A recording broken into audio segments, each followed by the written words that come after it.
let's look at number 1. Okay, let's read it. So Hannah sold 48 flowers in 3 hours at the farmer's market. If she continues to sell at that same rate, how many flowers will she sell in the next 2 hours? Okay, so we know that she sells 48 flowers in 3 hours.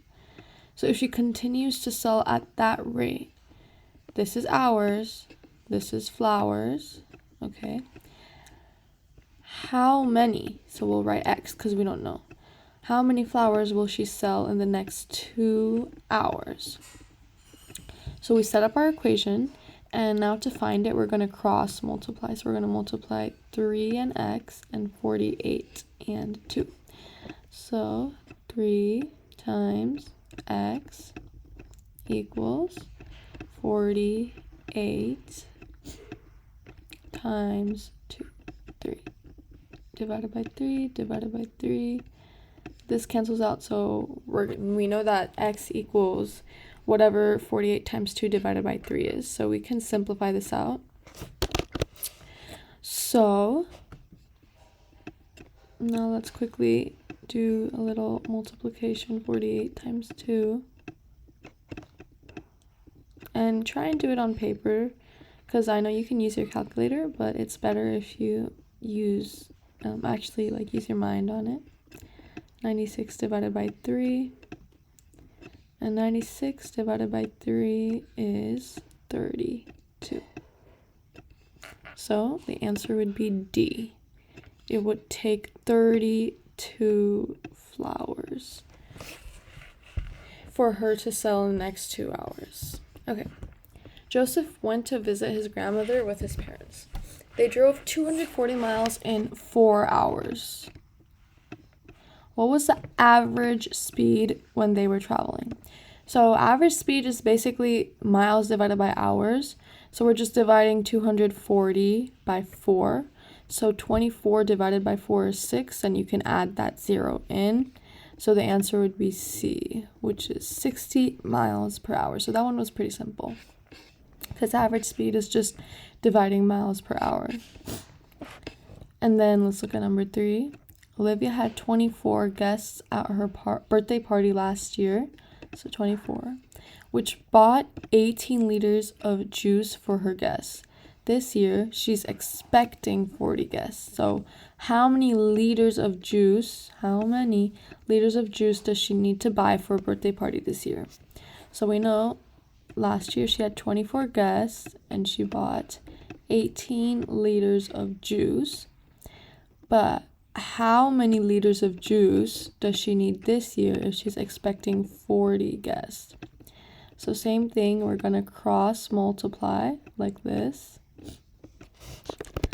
And it's going to be 24 times X equals 18 times 40. Okay, so that equals X. That's a multiplication sign, not minus sign. Okay, and then we have 24. Quickly, we can do some multiplication in an easy way. We can just do 18 times 4. So we get 72, and we can add in that 0 from the 40. Like that. So that's 720 divided by 24. And 24 times 3 is just 72. So we can add in this 0, because that would mean 24 times 30 is 720. So the answer would be 30 liters. She would need to buy 30 liters of juice for 40 guests if she's expecting 40. Okay. And then we have number 4. There are 72 apples in the orchard arranged in 9 equal rows. How many apple trees are in each row? So whenever you see like something in each row, or like a total of something in rows, that probably means you're dividing. So we know that there's 72 apple trees, but how many are there in each row? So there's 9 rows. How many are there in each one? That's what they're trying to say.